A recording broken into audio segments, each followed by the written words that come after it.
that not everybody in this country is happy. Indeed, a lot of young people have been wound up by scare stories and are actually very angry and very scared about their future. It's an irony, really, that it's the youth of the country that appear to be worried. Right across the whole of the European Union, it is the under-30s that are protesting in the streets against undemocratic centralised control and indeed against the euro and virtually everything that emanates from Brussels. In time, I hope that some of these sharp divisions can be healed when people start to realise that actually life outside the European Union is really very exciting and we've got a much better, brighter future being in charge of our own lives. And certainly the stock markets, despite everything George Osborne told us, have rallied very strongly. FTSE is now about 14% higher than it was during its February lows. And I think a great delight to see the number of Commonwealth countries rushing forward in a bidding war to be the first people to sign a free trade deal with an independent United Kingdom. What the country needs is strong leadership. What it needs is direction. What it needs is not business as usual. I'm certain of one thing. I'm certain that the United Kingdom will leave the European Union. We've won that. And in terms of our Parliament and in terms of our courts, that is a great historic victory. What I'm less certain of is what deal is this government going to cut? And we need a new Prime Minister who puts down some pretty clear red lines that we're not going to give in on issues like free movement. And we need a Prime Minister that will not sell us out to what is known as the single market, but effectively a big business protectionist cartel. So we need a vision from our new leader, a vision that shows we're going to engage with the world and turn us into an enterprise economy. And to do that and to achieve that, we need a team of negotiators that include figures from across the political spectrum, which reflects that Brexit vote, and crucially, we need some business people who know not only how the world works, but understand the importance of lobbying industry directly.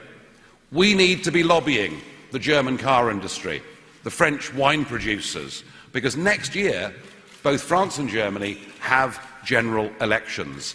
It is pressure on Merkel, it is pressure on Hollande from within those countries that is likely to get us the best possible deal. And we need to go global, and there is no reason to wait for this at all.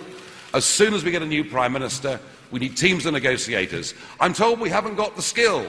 I'm told we haven't got the competence or the expertise within our own civil service, which I suppose is the price you pay when you give away the ability to run your own country. So let's headhunt them.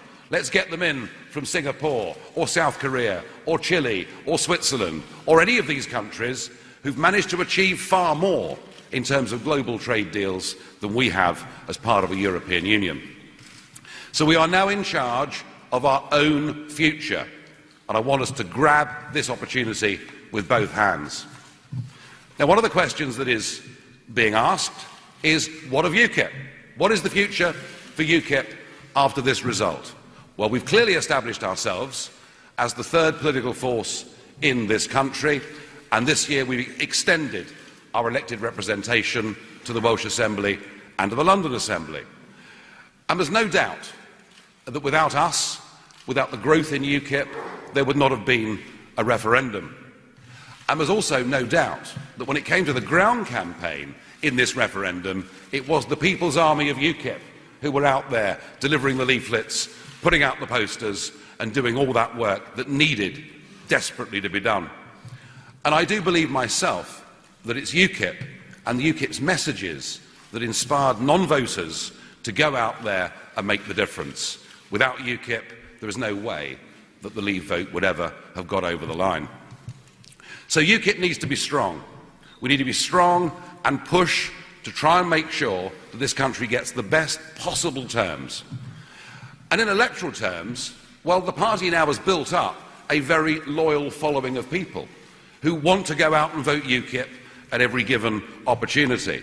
And they see us, our voters, they see us as being the one party that's actually prepared to stand up for ordinary, decent people. I feel that the deeper the crisis in the Labour Party becomes, and there's certainly no signs of that going away, and the further the parliamentary Labour Party and the Labour leadership get away from their own voters, I feel perhaps that's where our greatest potential lies. Ukip right now is in a very sound financial position. I do believe we need some reform of its management structures. I think there's further professionalism that needs to be done. But the party is in a pretty good place, certainly compared to all the others. And if we do not get a satisfactory Brexit deal, that allied to the woes of the Labour Party and that groundswell of support that is there amongst UKIP loyalists, if we don't get a good Brexit deal, then in 2020, watch this space. And the other subject of speculation has been, what am I going to do? Well, all I can say on this long journey is a huge thanks to everybody that's helped me, many of whom are in this room today. And it has been a very long journey. Not at every stage of the way an easy one, although most of it, I have to say, has been tremendous fun. But when I think back to when I first stood for UKIP, well, in fact, when I first stood for anybody, in the Eastleigh by-election, which took place in 1994, and I managed to scrape past screaming Lord Such by a massive 164 votes, and to have gone from that to being part of a national campaign that attracted 17.5 million votes for Brexit says to me that, tough though it's been at times, it has certainly all been worth it. I came into politics from business because I believed that this nation should be self-governing. I have never been, and I have never wanted to be, a career politician. My aim in being in politics was to get Britain out of the European Union.